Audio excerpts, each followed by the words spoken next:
사랑하는 성도 여러분, 안녕하세요. 지나간 밤도 하나님의 은혜 가운데 편히 쉬셨죠? 오늘로 새날 주님의 은혜가 여러분의 삶에 함께 하시기를 소망합니다. 오늘 우리가 함께 나눌 말씀은 누가복음 13장 8절에 있는 말씀입니다. 제가 한번 읽고 또 여러분 같이 읽도록 하겠습니다. 대답하여 이르되 주인이여 금년에도 그대로 두소서 내가 두루 파고 걸음을 줄이니. 아멘. 같이 읽겠습니다. 대답하여 이르되 주인이여 금년에도 그대로 두소서 내가 두루 파고 걸음을 줄이니. 아멘. 한 포도원에 농부가 무화과 나무를 심었습니다. 포도원에 무화과 나무를 심었다는 이야기는 무화과 나무의 열매를 또한 얻기를 위해서였겠죠. 그런데 해가 지나가면 맺어야 할 무화과 나무가 열매를 맺지 못하는 겁니다. 그러니 이제 그것을 찍어버려야 되겠다, 그렇게 생각하고 있을 때 이제 일하는 그런 사람이 주인님, 올 한 해만 좀 그대로 두세요. 제가 열심히 두루 파고 걸음을 주고 할 터이니 열매를 맺으면 좋거니와 그렇지 않으면 그때 가서 찍어버리십시오. 그런 이야기입니다. 저는 오늘 말씀을 묵상하는 가운데 무화과 나무에게 주어진 기회를 생각해 보게 됩니다. 무화과 나무가 열매를 맺지 못하므로 결국은 찍혀버릴 수밖에 없는 상황에 처해지게 되었죠. 그런데 일꾼이 기회를 요청한 겁니다. 주인님, 제가 열심히 노력할 터이니 그리고 걸음을 많이 줄 터이니 이제 한 해만 더 그대로 두소서.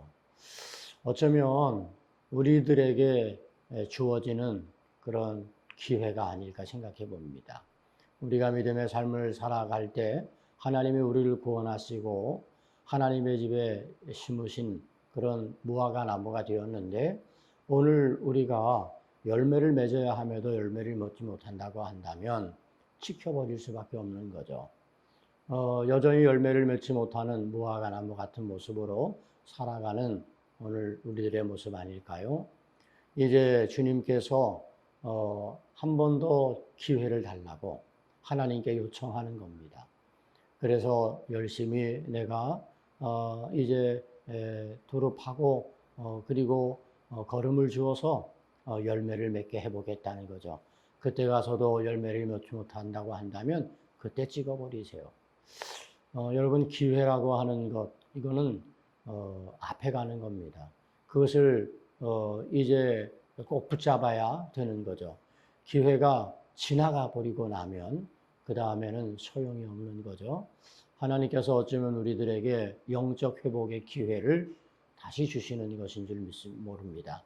지난주에 우리가 예수로 살기 점검하기라고 하는 말씀으로 우리가 말씀을 들었는데 다시 한번 우리가 점검하면서 그러면서 우리가 믿음 안에서 열매 있는 신앙의 삶을 살아가도록 더 애쓰고 노력해야 한다는 거죠.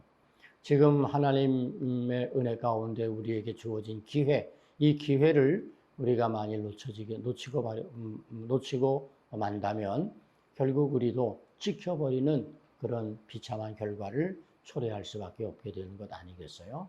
하나님께서 주신 영적인 기회, 이 기회를 잘 선용해서 말씀과 기도로 영적 생활을 강화하고 또 여러분들의 헌신과 봉사와 충성을 통해서 아름다운 열매를 맺음으로 우리 주인 되신 하나님의 기쁨이 되어지는, 그리고 일꾼의 그 열심히 수고한 것이 보람 있는 그런 모습으로 하나님 앞에 서는 저와 여러분 모두가 될 수 있기를 주님의 이름으로 축복합니다. 기도하겠습니다. 좋으신 아버지 하나님, 우리에게 주어진 영적 기회를 놓치지 않기를 원합니다. 이 기회를 잘 선용해서 그동안 열매 맺지 못했던 우리들이 열매 맺게 해주시고 하나님의 은혜 가운데 다시 회복된 기쁨을 가지고 살아갈 수 있도록 인도하여 주옵소서. 예수님 이름으로 기도 올리옵나이다. 아멘.